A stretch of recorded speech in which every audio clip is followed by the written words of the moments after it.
Hello, everybody. So today's case, I'm going to be talking about the disappearance of Sandy Long. So, I don't have a whole lot of information on this, and she was later found dead, I do want to add, and it's still basically unsolved. There's not a whole lot of information. I also don't have a whole lot of pictures of her, so I'm very sorry if there's not like a whole lot of um, variety of photos in this.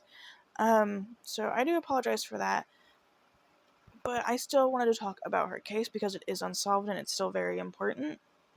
And she meant a lot to a lot of people. So that's who we're going to be talking about today. All the links that I used for research will be down below, like always. If my voice is scratchy, I haven't been feeling that well, and also I just got done filming a video, so my voice might sound a little bit worn, so I do apologize, but let's go ahead and get into this. So, Sandy lived in Lesby, Maryland, with her husband and two daughters. She had a job, loved to cook, loved Chuck Brown and her family. She was described as the life of a party and was good-hearted, genuine, caring, and considerate. So she grew up in Calvert County, where she developed a love for water.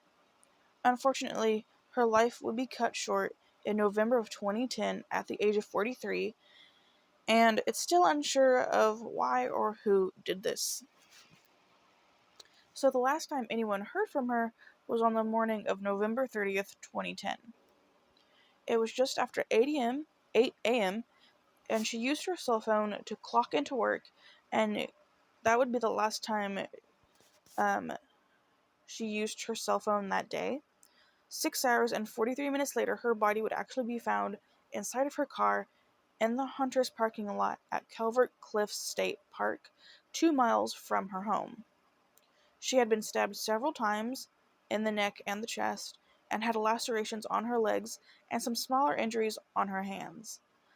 Police believe whoever killed her may have been in the car with her, and the attack came as a surprise. They believe she was killed elsewhere and then driven to the location where her body was found because of the way her body was positioned, and the the suspect actually cut the seatbelt. So there was DNA recovered from the steering wheel, and that matches that of a family member who has not been very cooperative. Her husband, Lewis, has cooperated and has given up fingerprints, DNA, and taken a polygraph test. He was already at work when his wife left that day, so I think it's pretty obvious that we can say it's probably not him.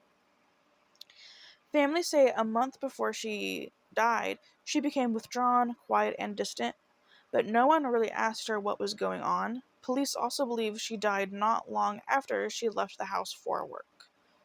And that's it. That's all the information I have for you. So let's go over this and talk about what I personally think might have happened or talk about theories. So, initially we're talking about she had like a good job, she loved to cook, she loved her family, and you're thinking, okay. And then you get to the part where she's murdered. And especially the part where they find fingerprints, or DNA, I should say, matching that of a family member. And I do want to say that they never named this family member or anything like that. At least not that I was able to find. I couldn't find a name, or even like if it was a cousin or an aunt or an uncle, a brother or sister. Nothing like that. I wasn't able to find exactly like where in the family tree this person was. We just knew that they were not very cooperative. And to me, that sounds a little bit weird. And it could be just something like, yep, they were in her car, so there's some DNA left behind for some reason. But they didn't do anything to her, and maybe they're just not being cooperative because they know how that would look. It could be something like that, but I definitely think that this person probably has something to hide. And when I was reading about how she like clocked in and everything, at first I was really confused, but I assume she probably has one of those office jobs where you can just clock in through your phone, um, and then you just go into work and you start working and stuff like that. I wasn't able to find exactly what her job was. To me, that kind of like threw me off when I was doing my research, and it said she clocked in on her phone, um, and then she was found 6 hours later and went missing not long after she left her house. I was like, what? So I assume that's probably what that meant, is that she has those kind of like office jobs maybe, where it's just easier for you to clock in on your phone.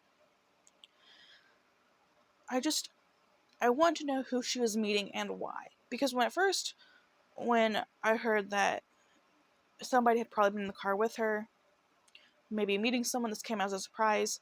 Maybe it was all, if they're in the car with her, it's obviously someone that she knows and knows well enough.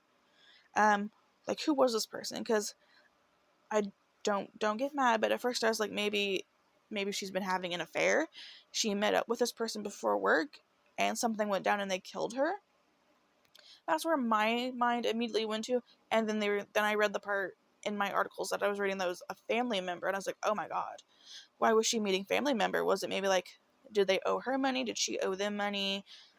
Was there some disagreement, some petty disagreement, and they took it out on her? And maybe it was just a spur of the moment thing. She wasn't expecting it, and they killed her in her car, wherever that might have been. Maybe they killed her. I don't know where they could have killed her because it was less than 2 miles from her house.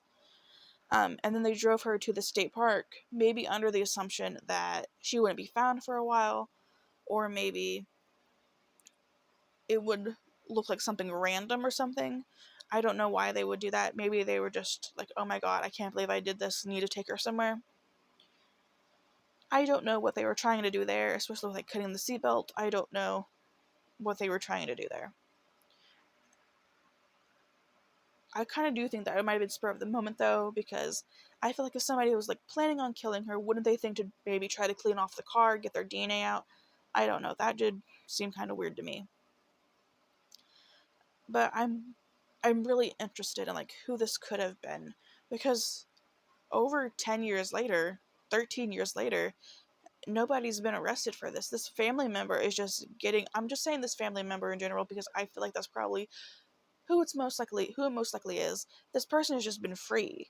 Like, they know when they killed this person, and they might get away with it because they don't really have anything else. So what do you guys think happened? Because at the end here we talked about how her family said about a month before she died she became withdrawn, quiet and distant. I wonder what that could have been, if there was something going on with this family member. Like, they obviously had some sort of issue. I just wondered, like, what kind of issue this was that would have caused this to happen, you know? And I think it's kind of weird that she is usually described as, like, being a life of a party, and she's caring and all this stuff. But she suddenly becomes withdrawn and quiet and distant, and no one really asked her what was going on. Like, I don't know about you, but if, like, I'm so used to this person being this happy-go-lucky person, and suddenly they're just not, wouldn't you think to ask, like, hey, what's going on? And if it continues, you press a little bit more, like, hey, what's going on? This isn't like you, you know? I don't know if it's just me, but personally, I would be asking questions because that's kind of weird. If someone is showing weird behavior, would you not care enough to ask? I don't know. I just don't know. But what do you guys think happened? Do you think it was this family member? Do you think it could have been someone else, and maybe that DNA just happened to be in the car at the time? Although I don't know why it would be on the steering wheel. Like, what do you think could have happened? I mean, we could theorize about so much. It could have been so many different things. It could have been something really serious. It could have been something extremely petty. But let me know what you think down below. Please be kind and respectful, because this is somebody's loved one. They were a person at one point, and they shouldn't be disrespected. There shouldn't be any gross comments down below, so please just be respectful. But let me know what you think down below so much, and I'll see you guys in the next video. Bye, guys.